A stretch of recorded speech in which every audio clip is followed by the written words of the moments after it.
Cette nuit, j'ai plutôt bien dormi. J'ai dormi dans l'autre pièce en fait, sur mon vieux matelas. Bah, je peux maintenant, vu que Miss Blue est partie. Bon, ok, en fait, j'ai pas dormi. Je suis resté éveillé et c'était chiant. Et en plus, il faisait froid. J'ai déprimé toute la nuit. J'ai repensé à tout ça. Et je me suis dit quand même, voir tous ces espoirs m'arriver. Et puis d'un coup, brouf, l'écroulement d'espoir, la fin d'un nouveau monde. Et en plus, quand même, bordel, il faisait super froid.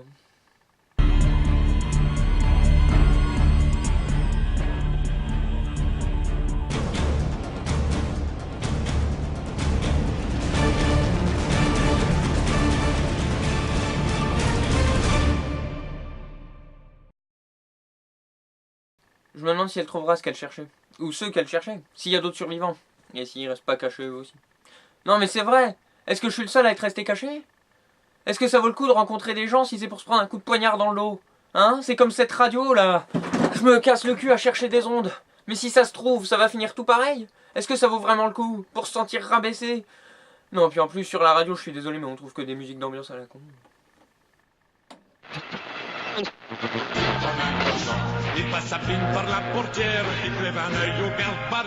Franchement, est-ce qu'il y a vraiment encore des gens qui se battent alors qu'il n'y a plus d'espoir? Faut quand même avoir un sacré courage pour affronter ces trucs-là. Le danger. Elle en avait, elle, du courage. Enfin, elle en a, vu qu'elle est pas morte. Enfin, j'espère pour elle. Ouais. Ça, elle était vaillante. Je me demande si elle était comme ça avant l'apocalypse ou si c'est justement ça qui lui a forgé son caractère. En fait, je me demande surtout où elle peut bien être et qui elle cherchait, elle qui disait pas aimer les gens. Non mais en fait, je m'en tape, hein. C'est vrai. Qui chercherait à la rencontrer avec son caractère, là? C'est pas comme si elle allait me manquer. J'ai besoin de personne pour survivre. Ah ouais? Wilson! Mais t'es vivant! Et tu vois, ça prouve bien que tu as besoin de parler à quelqu'un. Mais comment tu... Je ne suis pas réel. Je ne suis que le fruit de ton esprit malade, condamné à la solitude. Et tu ne m'as créé uniquement pour satisfaire ton besoin de communiquer ou d'entendre la voix de quelqu'un. Tu peux me tuer autant de fois que tu veux, mais quand tu auras besoin de réconfort, pour t'éviter de pleurer par exemple, tu me feras réapparaître à nouveau, encore, encore et toujours. Je suis celui qui te prodigue des conseils, qui te pousse à la réflexion, mais je ne suis qu'une infime partie de toi. Alors pensons à cela tous les deux. Tu es seul, et tu t'en rends malade.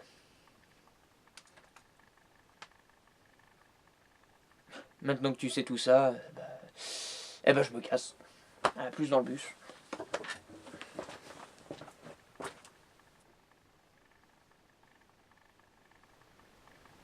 La vache.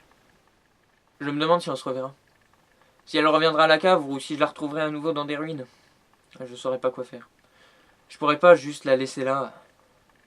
Non, le mieux c'est de penser que si on se revoit, c'est qu'elle reviendra. Ou peut-être qu'elle me téléphonera. Après, elle se fera peut-être manger. Ou mordre. Et là, si on se recroise, ce serait plus flippant encore. Bon. Et au moins, ça éviterait d'avoir à s'expliquer. Mais par contre, ce serait pas de chance pour elle. Je sais pas si ça me forcerait à prendre les armes pour autant. Ouais. Ça doit être difficile de tuer un contaminé qu'on a connu encore humain. Est-ce qu'on peut vraiment se battre dans ces conditions? En se retrouvant face à quelqu'un qui a partagé nos souvenirs, qui nous a fait évoluer, et qui a maintenant la gueule en sang, la mâchoire de travers, un œil sorti de son orbite, qui tient encore que grâce au nerf et qui pendouille sur la joue à moitié arrachée, d'où on voit presque les gencives tellement pourries qu'on se demande comment elles font pour tenir les dents, à moitié pétées, tachées du sang d'innocent et qui réclament encore de la chair? Non vraiment, vous le tueriez, vous Steve, si vous saviez que c'était un ami avant? C'est ce pourquoi j'hésite en grande partie à tuer ces trucs. Peut-être qu'ils sont encore vivants à l'intérieur. Et les tuer, ce serait détruire leur mémoire, les souvenirs qu'on a, qu'ils ont, leur ôter tout ça. Et puis peut-être qu'il y a encore une chance pour qu'ils redeviennent comme avant. Bon, je sais que ça risque pas d'arriver, mais on sait jamais. Et moi, je cours pour m'éviter de faire face à cette peur, d'ôter l'existence à un être vivant. Ou non, en l'occurrence. Cette peur créée par ce mélange de fascination, de tentation, d'hésitation. Ah, ah, ah, ah.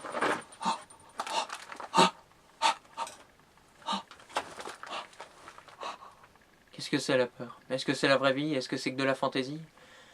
Coincé sous un éboulement, il n'y a pas d'issue à la réalité. Et je crois que je suis plus qu'effrayé. Je suis lâche. J'arrive pas à faire face à ce qu'il y a dehors parce que j'arrive pas à faire face au simple fait que je suis Un planqué. Elle avait raison au moins sur ça. Le simple fait que je me terre dans cette cache fait sans doute de moi un survivant des plus lâches. Attendez, c'est pas le jour de la mort d'Alexandre pourtant.